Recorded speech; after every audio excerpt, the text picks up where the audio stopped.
Welcome. I am your host, Cindy Watson, and today we're chatting with Krystal Lokkesmoe about maintaining a passion for serving injured clients in a positive work environment. You don't hear that very often.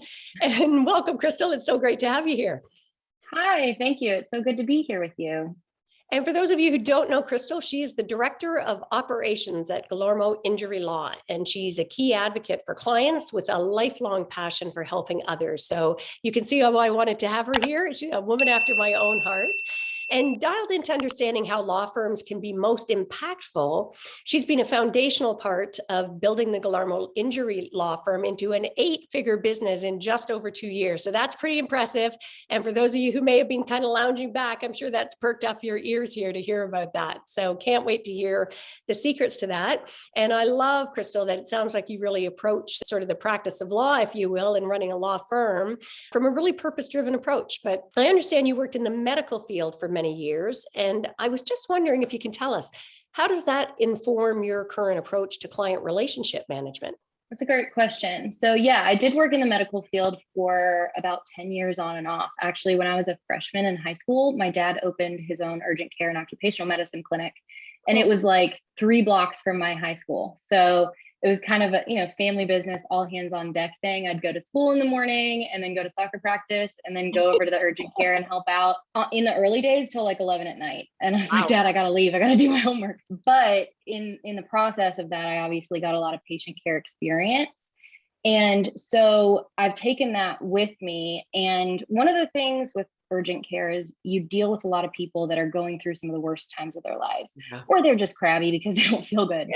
Both can happen, and so you have to really, to be a good, like I worked at the front desk, I worked in the back, I worked everywhere. To be good at that, you have to have a lot of empathy because people are sometimes rude.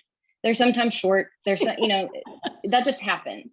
Yeah. And you have to really try to see things from their perspective and remember, like, they're sick, they've got a fever, or their kid is here and they've been thrown up all day, or whatever it is. Yeah. I got really good at that and diffusing, situations with patients who were upset about something or whatever.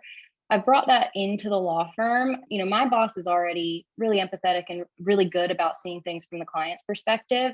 But I think we've just really tried to enhance that at the firm and understand that, if a client is calling you twice a day, wondering about their car, in the early stages of the accident, trying to get things fixed or whatever, it's not just because they want to be annoying. It's because they can't get to work, or, they can't go get groceries for their kids. There's usually a reason behind all that.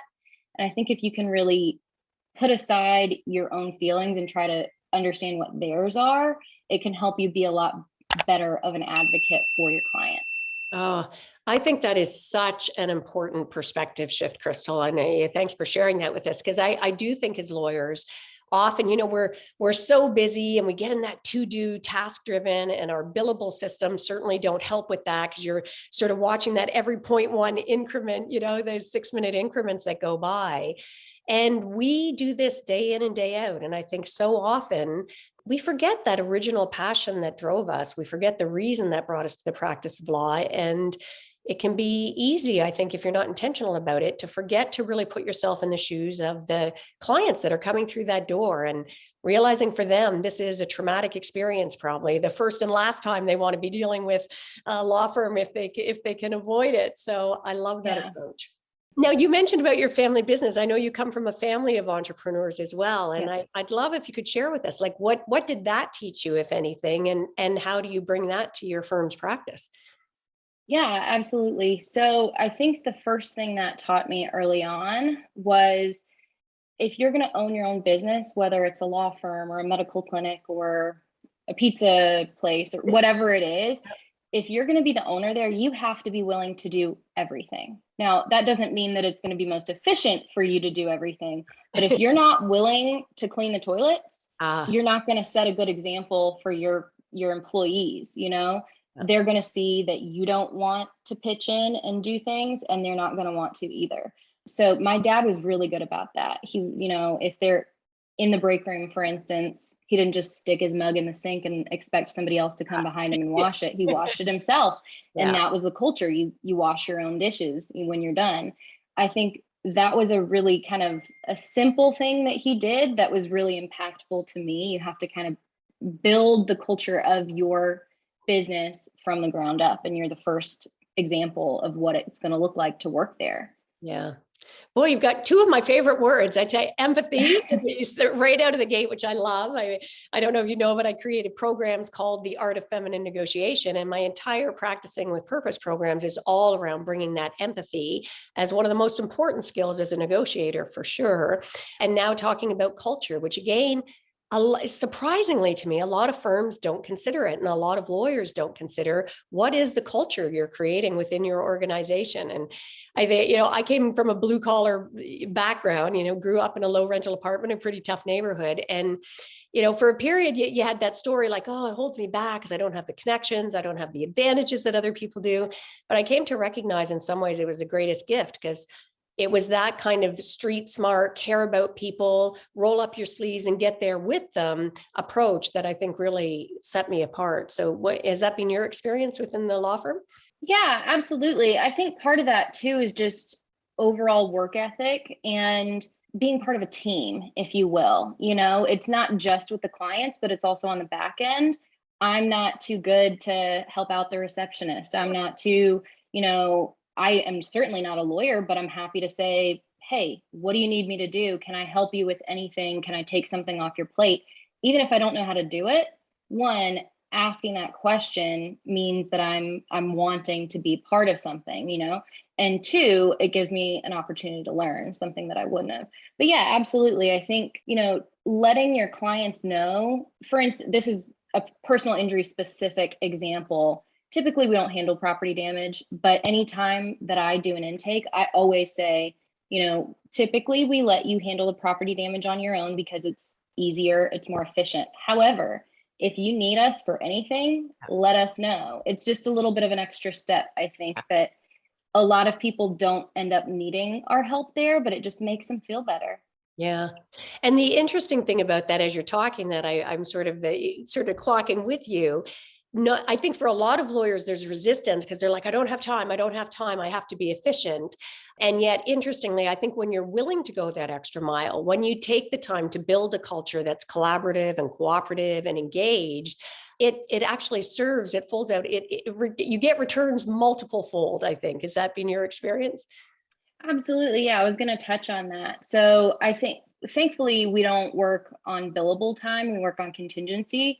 Yeah. But I think there still can be the tendency to see a case as a small case, And I think the way to counteract that is, for us at least, one of our biggest referral sources is previous clients. So by investing even in a small case, you are basically saving yourself marketing dollars. Yeah. There's been plenty of really small cases that we've had that have sent us 10 clients. Wow. And it's because we handled those well and we treated them the same as we do some of our bigger cases. So it's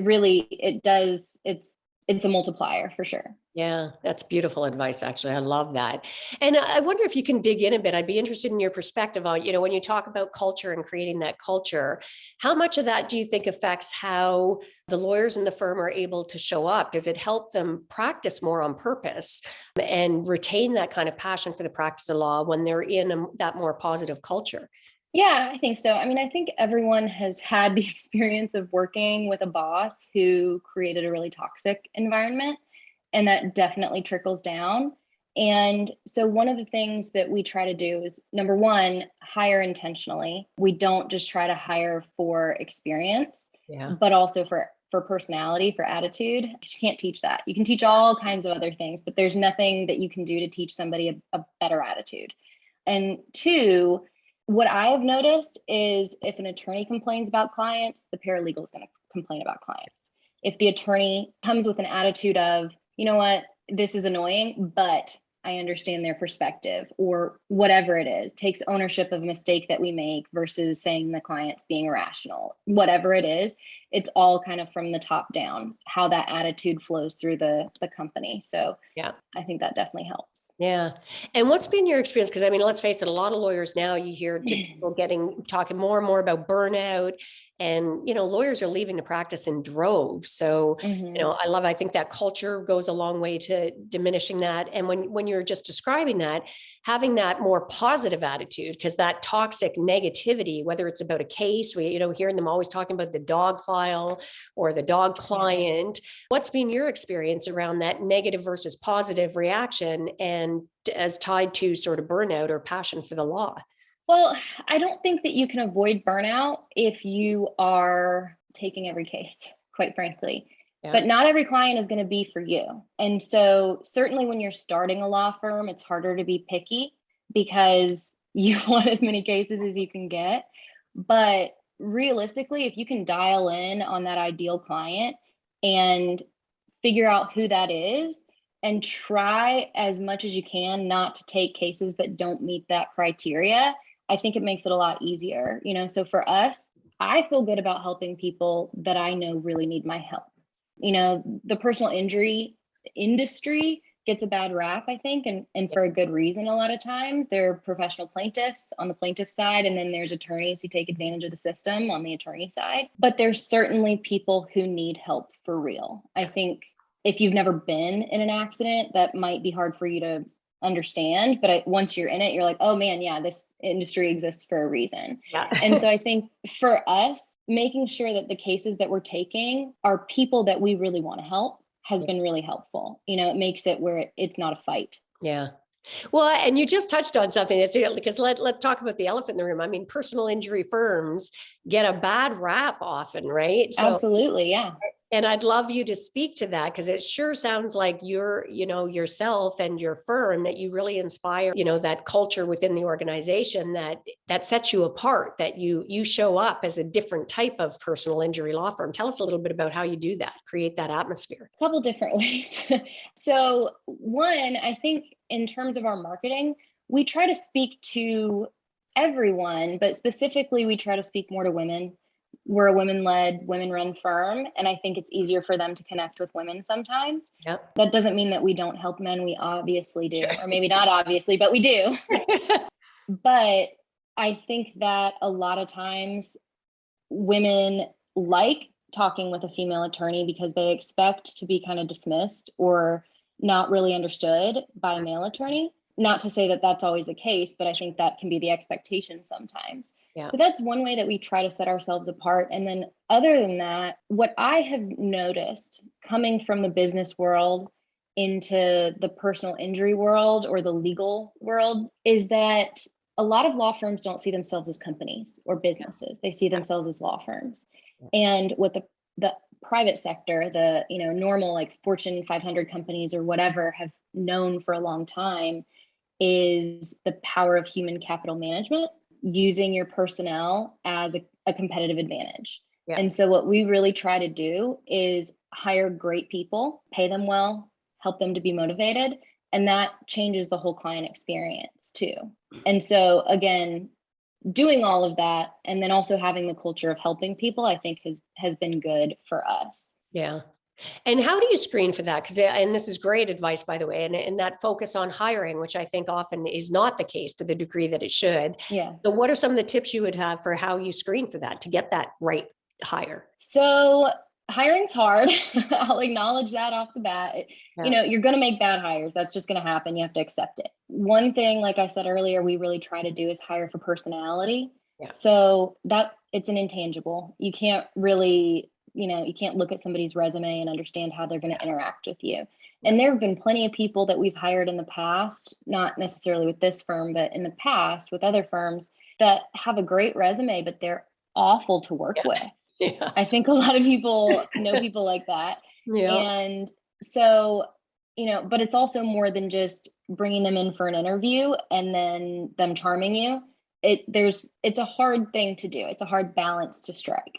So one thing, referrals from other people have been really great for us. We have a paralegal that works for us now that was referred by somebody else, and she's been amazing, but somebody vouched for her. Obviously, in this economy, it's kind of hard to find help. It's hard to find good help too. So I would say, cast a wide net and then look through a lot of resumes and do a lot of interviewing, don't just stop at 1, 2, or 3. It can be hard to do, but that's a good way to do it. And then also, don't be stingy. There's a lot of attorneys that are really stingy, and you're not going to find really good help for a low price point. Yeah. If you do, it's going to be because you have to train them heavily. And that's okay if you're open to doing that, but there's going to be some sort of trade-off. That's a great point, because there's a cost to that, right? Sometimes you think Yeah. you're saving by being stingy, but there's actually typically a much longer term cost that comes with that. That's such a great point. Absolutely. Yeah. Now, I know you've grown the firm and been instrumental in that. In your opinion, when you talked about a lot of law firms don't recognize themselves as being a business, what are some of the best ways that law firms can be impactful on the one hand and also grow as a business at the same time? So I think when I say be a business, what I mean, obviously you have to pay attention to your books and all of that, but I also mean having a real clear vision of what your company is, what you stand for, your mission, and where you want to go. You're not just practicing law. And I think that also helps with burnout because you have a direction. It's not just coming in day after day and doing the same thing anymore. So I think that's helpful, is really sitting down and getting clear with yourself about what it is that you're trying to do, how you're trying to do it, how you're different from other people that are doing the same thing. And that doesn't, you don't have to reinvent the wheel, but just what makes you different. Yeah. And then, just being consistent in that, consistent in your messaging, consistent in the way you present yourself. Okay. All right. Beautiful. And these are some great hot tips here. I hope everybody's taking notes. One of the things we were talking about just before the break is this idea. I mean, I would call it niching down. You didn't call it that, but about that sort of getting really intentional about sort of who you service. And so many lawyers feel like they need that burnout, that they need to service everybody, and that's the only way to survive. And in my experience, if there's one thing I've learned over the years, the opposite is true. So I'd love your thoughts on that. Like, you guys obviously are niche down to the extent that you specialize in personal injury. You're niche down because you're a woman-driven firm, but you've also, it sounds like, niche down in terms of who's the ideal client and what are the ideal cases for us. So I'd love you to dig a little deeper on that for us and share some insights. Sure. So like I was saying before, people that are really injured. And we also take, if you're wanting specifics about PI, I can give a few of those, or if you just want generalizations, I can do that too. Both is fine. Yeah, no, absolutely. Sure. So for PI, again, like obviously we want cases that we feel good about taking. We want cases with real injuries. And as the time has gone since the firm opened, we've just gotten a little bit more picky. But one thing that we can do is, even if we're not going to take a case because it's low property damage and it's not an eggshell plaintiff and the person really doesn't have serious injuries, it's just not a great case overall, or maybe it's a premises liability case, but it's going to be expensive to investigate and potentially end up doing nothing for us. Yeah. We have developed some referral relationships, so we can still make money off of those cases, which is nice. Because we do digital marketing. So our money's not just being poured down the drain with those leads that come in that we don't want to take. That's been helpful. That's awesome. Okay. And in terms of niching down, because I think a lot of lawyers, for the reasons you said, resist the idea of turning business away and focusing on the clients that really serve you. But to me, that's so counterintuitive. I mean, the more you're able to service clients that are your ideal clients, that you really enjoy, that you feel passionately about, the more you're going to be able to practice on purpose and with passion and show up better. And that's going to be magnetic. So what are your thoughts on this idea about niching down, and what are the benefits to that? Have you ever heard of the 80-20 rule? Yes. So 80% of our time is spent on the 20% of the clients that are the most difficult usually. And what we just yesterday had to withdraw from a case. Didn't have to, we chose to, because the client was just not our ideal client. I'll leave it at that. I think when you become pickier and in this particular case, there was probably at least $1 million in potential coverage. So, a lot of people, especially starting out, might be like, no, I'm just going to suck it up and deal with it. Yeah. When you understand that letting yourself be driven by the potential for reward in that way is not worth it, it's not worth your time, you can free yourself up to spend, like you were saying, more time on your ideal clients. Yeah. And those are the ones that, might be smaller policy limits cases, but they're a lot less headache.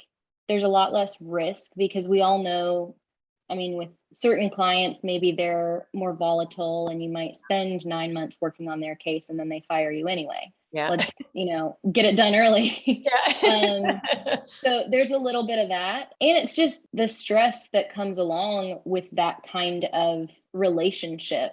Because, anytime you have a client, there is a relationship there. I think that can also lead to burnout. So you just kind of take a lot off your plate at once and focus on what you want to do. Yeah. And, not everything that you want to do is going to make you money, but there are plenty of things that, will make you money that you can also want to do.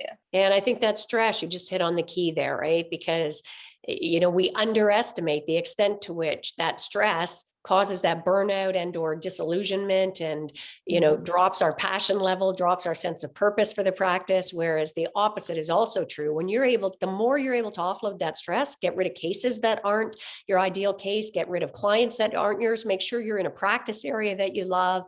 You get rid of so much stress. It allows you to show up differently and love what you do and do what you love. And that shows, and that attracts more business. So I love that. Absolutely. So how do you define success, Krystal? And what's one thing that you attribute your success and your firm's success to? Sure. So are you asking on a personal level or like my business, the business I think level? both, like in business, but also I always find it an interesting tell when we talk about, because for me, at least my perspective is for so long, we've defined success based on this very traditional competitive model, generally in the world and in law in particular. And when we're able to sort of reframe how we look at what it means, redefine success on our own terms, again, I think it allows you to step into a more purposeful, driven life. So I'd love your perspective on that. Yeah, absolutely. So for me personally, success, I mean, I don't know if I'm successful yet, but certainly getting there. And, my definition of success would be doing things that I love to do more often than doing things that I don't love to do. Yeah. And for me, I've realized that my passion is in helping entrepreneurs, business owners build their businesses to be successful, take their ideas and turn them into reality in a way that is strategic and sustainable and makes them money. It's not just like, I'm going to hang my shingle and see clients and I'm working my butt off and I'm not making any money. It's actually doing something that they love and making money doing it. So for me, that's success. I get very energized talking about new businesses or business ideas and things like that, and being able to spend my time doing that and having it afford my lifestyle and then also the other projects that I want to do. To me, that's success. And then in terms of the business, I would say, this isn't my particular business. So I can't necessarily say what my boss would think success is here. But in general, I think if you're very clear on what you're doing with your business, where you're wanting to go with it, and you are making strides to get there, obviously you may have to pivot or change things as you move through and see what's working and what isn't. But if you're feeling like you're getting there more often than you're not feeling like you're getting there, then I would say that's success. Yeah, I like that. I think that you could do very well with that definition of success. I think that's a great template to follow, good recipe. And so obviously, and it's interesting to me that you say, well, I don't know if I'm successful. Yes, I think clearly you are. I mean, you've already had some incredible success. And how are some of the ways, you've already talked about a few, I think, but what would you say is how you help to lead your team to success? So what I was saying before, hiring purposefully for personality, that's a huge part. Because again, if you hire the wrong people, you're not going to bring them together as a team. It's just not going to happen. Not everybody wants to be a team player. As much as we might like them to be, you can't motivate everybody. So that's kind of the foundation of it. And then the other part is motivation. And there's in organizational behavior theory, getting into my MBA stuff here, there's three main ways that you can motivate people. So there's financial incentives like raises and bonuses and that kind of thing. And then there's also fringe benefits, things that make people feel like they should stay somewhere or should work harder for something. So there's like insurance, 401k, friendships, things like that, that can help them want to be part of something. And then there's satisfaction with the work itself. And that's actually, of the three, the strongest motivator. You'd think pay would be, but it's not. And so what that looks like is somebody who's really curious. And so they want to do a good job because they want to learn more, or somebody who's already proficient in the job and they really like to do a good job because they want to feel competent. and they like checking all the blocks. There's lots of different ways that can express itself, but I think finding people who tick those boxes, and it's not easy, don't get me wrong, Yeah. but finding those people and then using whatever it is that motivates them or like ticks those boxes for them as a carrot, so to speak.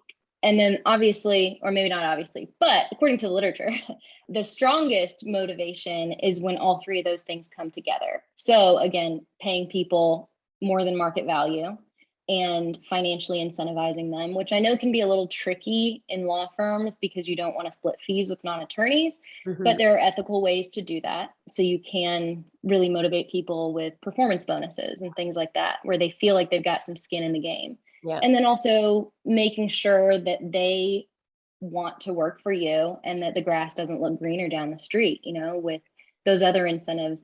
And by the way, when you're a small firm and a new firm, you can't always offer everything up front. Yeah. But what you can do is offer flexibility if possible. Yes. You can be really nice. You can have just a positive, supportive culture. Yeah. And I think that goes a long way with people. Yeah. And offering respect and training opportunities and, acknowledgements with the clients and exposure. There are a lot of other ways that you can really create an environment where people feel valued and valuable, right? Which helps them want to live into that a bit more. So, yeah. Absolutely. And it almost sounds to me like that third element that you were talking about, which I'm glad you've got the MBA. We love that little masterclass on that on motivation. I thought that was great.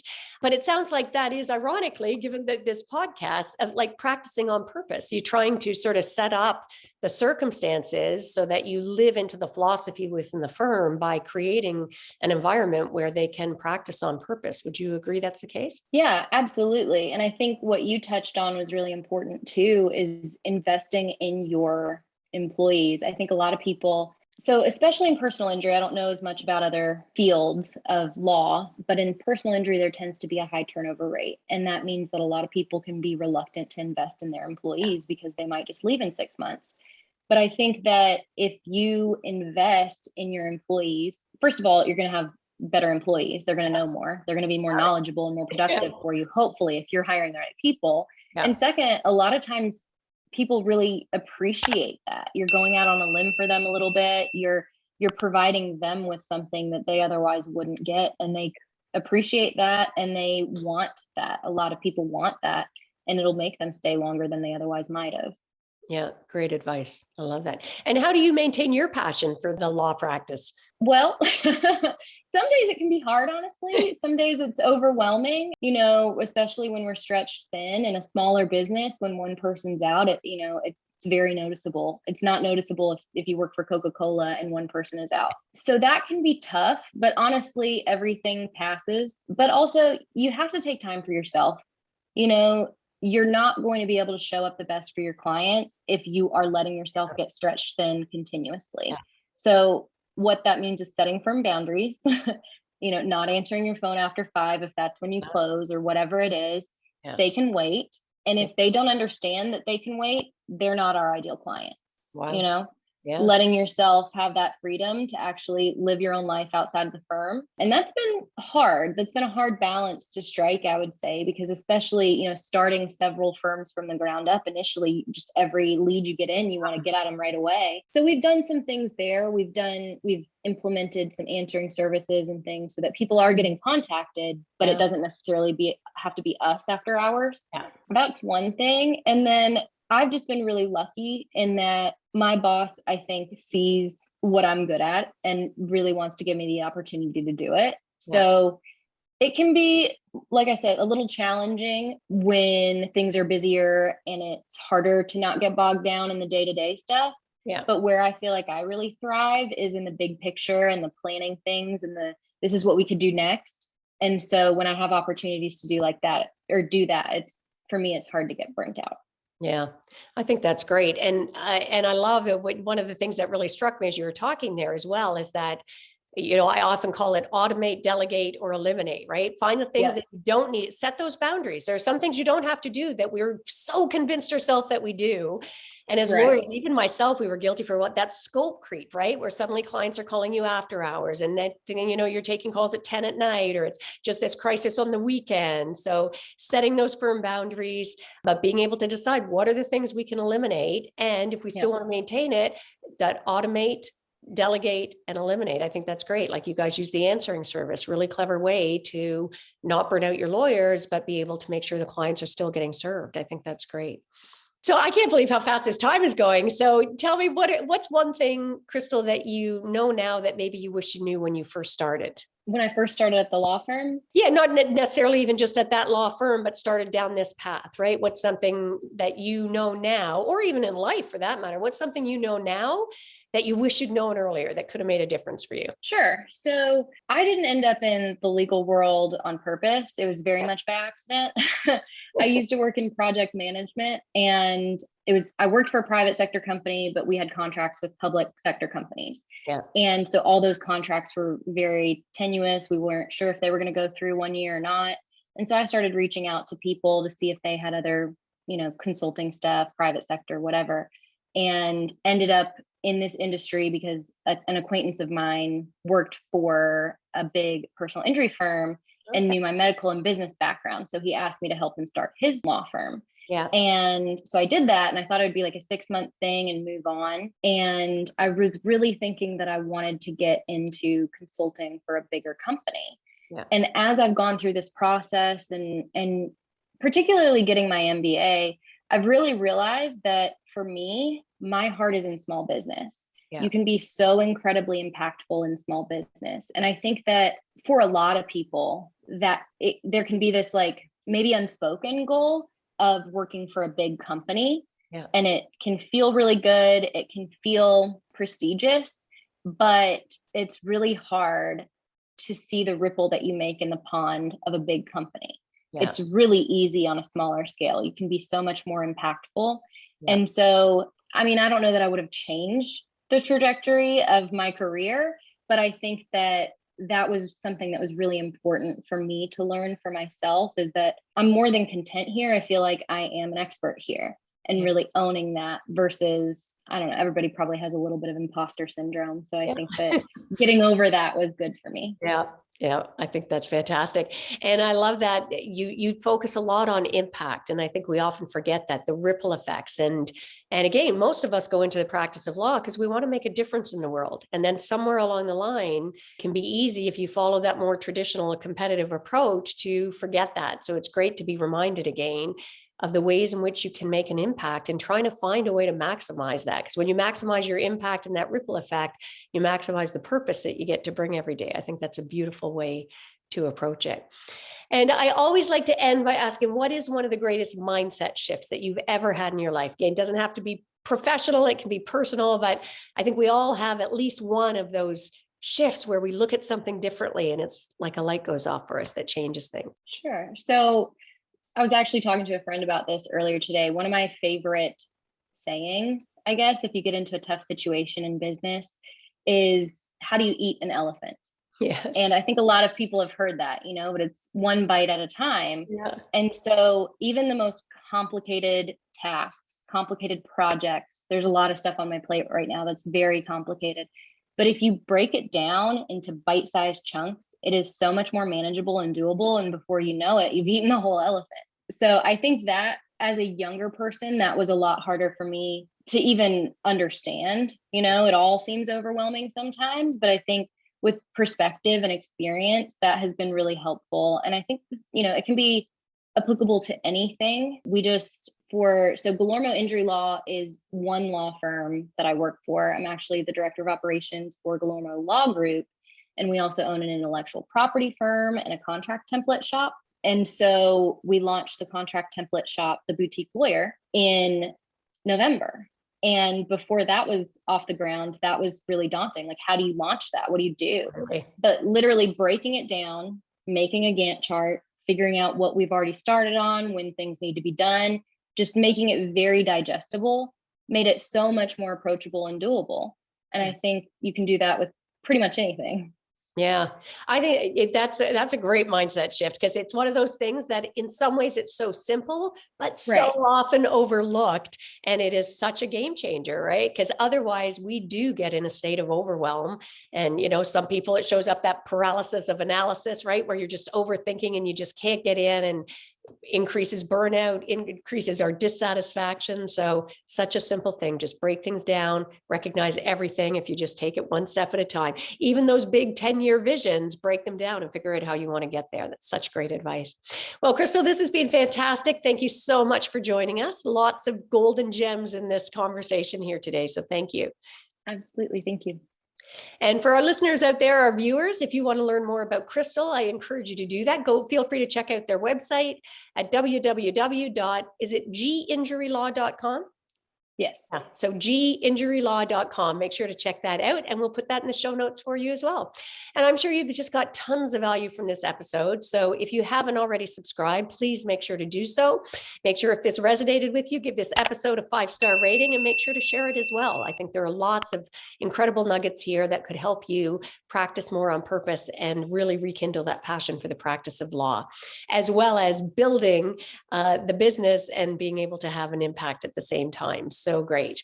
And that is a wrap for this episode. So until next time, go forth and find ways that you can practice on purpose. Find a better way to practice law so that you can rekindle that passion and make a difference in the world. Encourage those ripple effects, negotiating your best life on your terms.